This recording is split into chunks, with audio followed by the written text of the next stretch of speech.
أكبا إفريمين غلاتا كين هما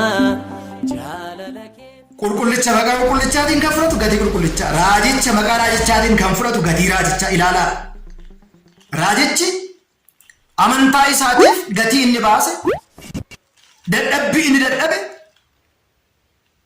giraa inni arge sana ilaala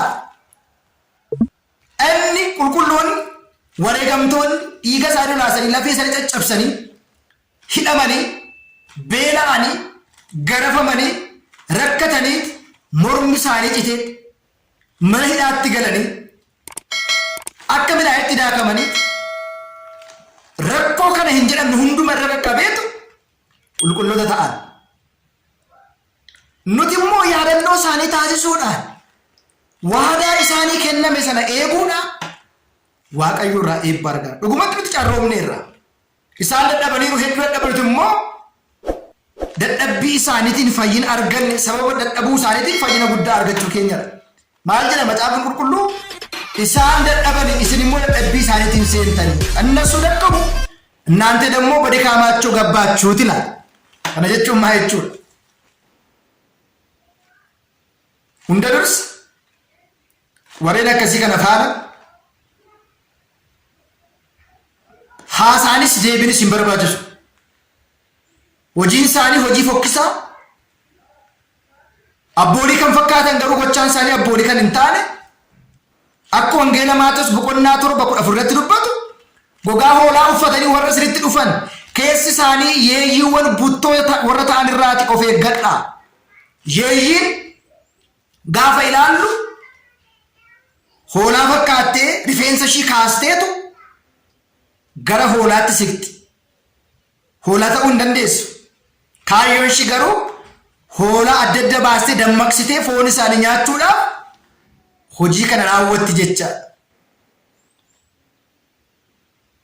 Sanaan booda kan isheen barbaadu garaa isheetiin malee hoolaa ta'uuf miti. Namoonni kunis warra garaa isaaniitiif ba'e maqaa mana kiristaanaatiin ba'anii harma mana kiristaanaa hodhanii guddatanii warra har'a mana kiristaanaatti diina ta'an firfaarii mana kiristaanaatiin guddatanii biyya alaa Awurooppaa, Eeshiyaa, Ameerikaa taa'uudhaan har'a erga garaa isaanii guute erga yaada garaa isaanii bakka garaa isaanii ga'an hin booda as gaafa ta'an kiristaana.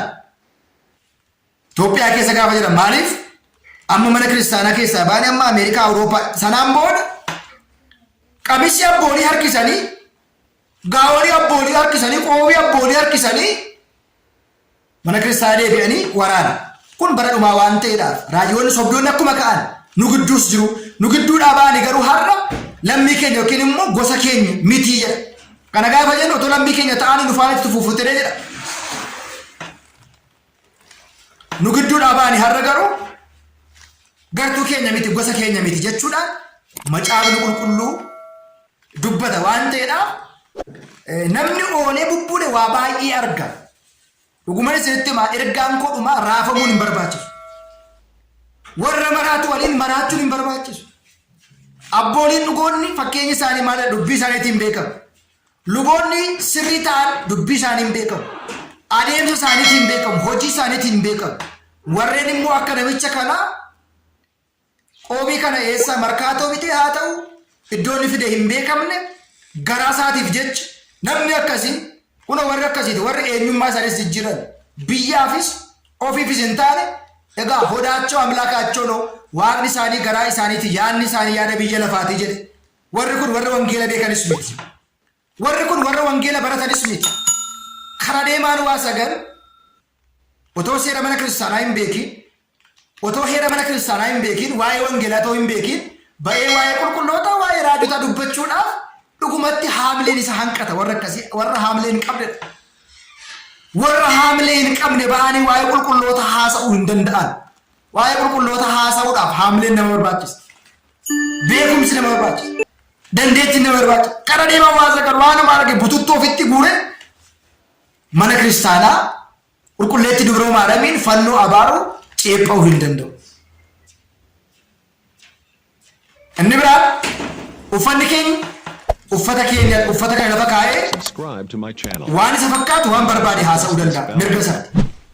Gini nama keenya fakkaachuudhaaf hojiin itti fakkeessu hojjetu kun fannoon isaa kun uffanni isaa kun qoobiin isaa kun isaaf homaa miti.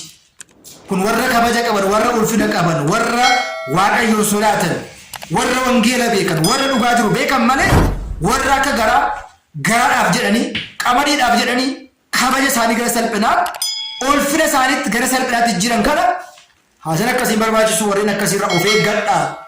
Yeeyyuuwwan buttoota keessi isaanii yeeyyuuwwan ta'an gogaa hoolaa uffatan kan irraati of eeggadhaan dhaamsa koodha.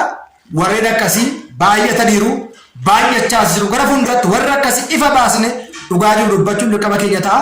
Kan nu barsiise kan nu gorsi Waaqayyoof galanni haa ta'u. Amantii keenya tawaahidoo hanga dhumaatti cimsee nuuf haa eegu. Waaqayyoof galanni haa ta'u.